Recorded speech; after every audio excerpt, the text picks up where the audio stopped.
CBS News Miami.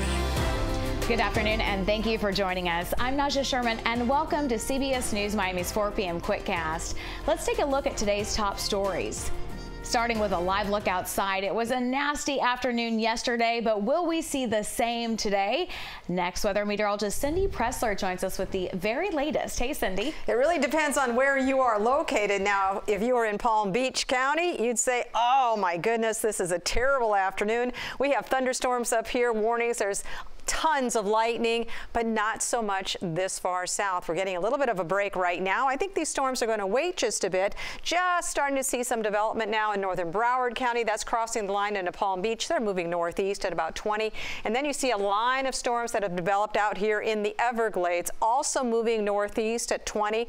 These potentially are the ones that will come into the metro areas later on this afternoon into this evening. We will see some thunderstorms, but I don't think this will be anything like we had yesterday. Look at these temperatures, 90 degrees. High this afternoon was 91. Why a little bit cooler? Well, you can see that a southeasterly wind kicked in, and that's going to keep our temperatures a little bit cooler, but it feels like 98 degrees at this point. It was a little bit stickier about an hour ago, felt like 102, 103. So yes, it is a very warm day. So let's look ahead at these storms this evening. We expect them to last into the early evening hours at least, and then tomorrow the atmosphere will reset again. Typically, we see these thunderstorms develop about 1, 2 o'clock in the afternoon. It looks like your Wednesday is going to bring that. So thunderstorms by about 2, 3, 4, 5, 6 o'clock in the afternoon.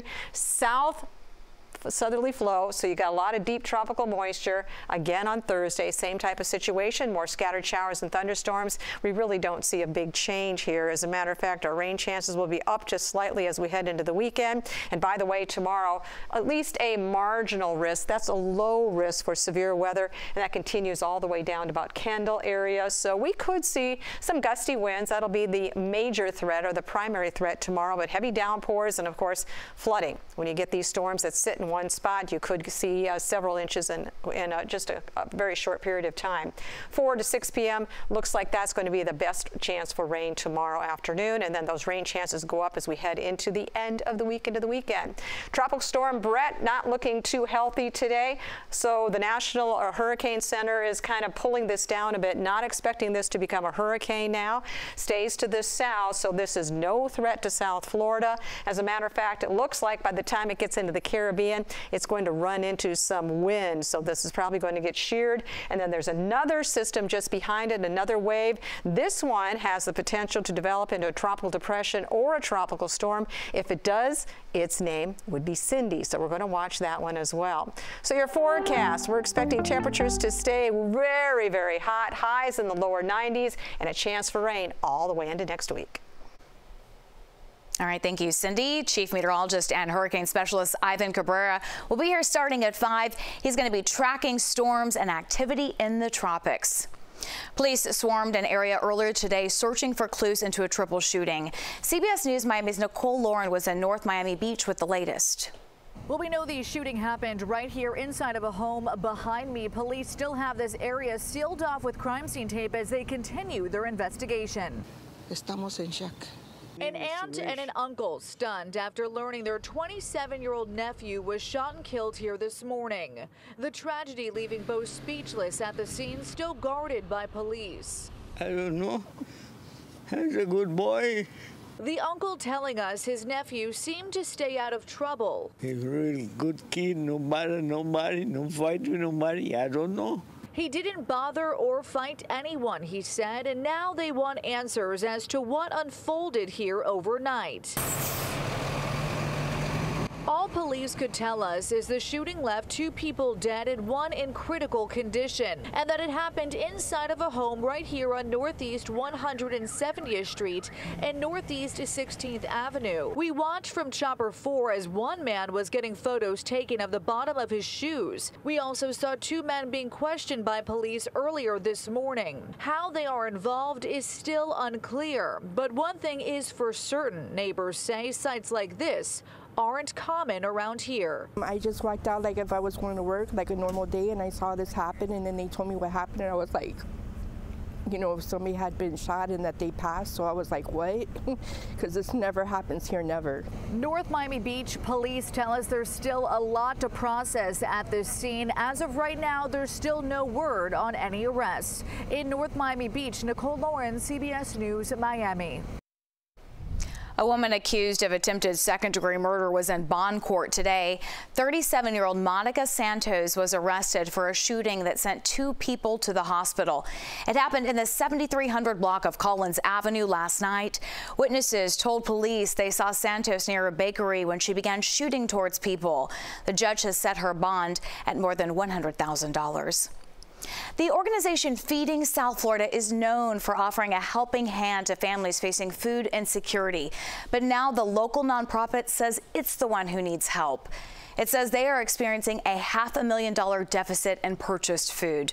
The organization also says its rent has gone from $500,000 to $800,000.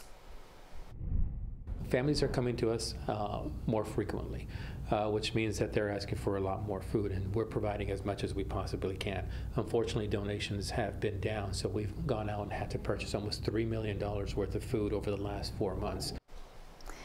If you would like to learn how you can help, just go to our website. It is cbsmiami.com. Red light camera tickets now a thing of the past in one South Florida city. Why local leaders say they were doing more harm than good. Stay with us. Welcome back to CBS News Miami's 4 p.m. Quickcast. A federal judge has scheduled the trial of former President Donald Trump for allegedly keeping classified documents. It is set to begin August 14th.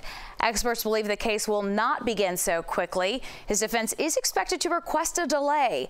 According to the court order, all hearings will be held at the federal courthouse in Fort Pierce. Trump pleaded not guilty last week here in Miami in federal court to the 37 charges against him. President Biden's son Hunter plans to plead guilty to charges of breaking tax laws and a gun charge. Hunter will have to appear before a judge to enter his plea. The prosecutor is a holdover from the Trump administration and is expected to recommend probation. The gun charge would be removed after 2 years if Biden completes a diversion program.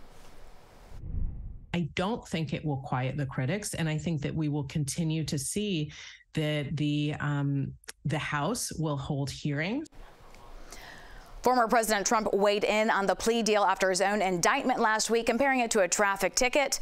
Meanwhile, the White House issued a statement saying, quote, "The president and first lady love their son and support him as he continues to rebuild his life." Romanian prosecutors charge social media influencer Andrew Tate with forming an organized crime group, human trafficking, and rape. According to our news partners at the Miami Herald, prosecutors also filed charges against Tate's brother, Tristan, and 2 Romanian women. Prosecutors ordered the confiscation of the Tate's brother's assets, including 15 luxury cars, luxury watches, and $3 million in cryptocurrency. The former professional kickboxer has repeatedly claimed that Romanian prosecutors have no evidence and the case is political conspiracy. Starting today, cameras at certain intersections in Doral will no longer lead to a traffic ticket. CBS News Miami's Yvonne Taylor has this report. Reduce speed, educate drivers, and punish the ones who run red lights. That was the motivation for installing these cameras. This program, which is called the red light cameras, starting June 20th, is going to come to an end. Doral Vice Mayor Rafael Pineiro tells CBS News Miami the decision stemmed from comparing intersections like this one on 87th Avenue and 25th Street, which has no cameras, to ones that did, like this one on Northwest 79th Avenue and 41st Street. It's one of 4 intersections listed on the city's website as the busiest.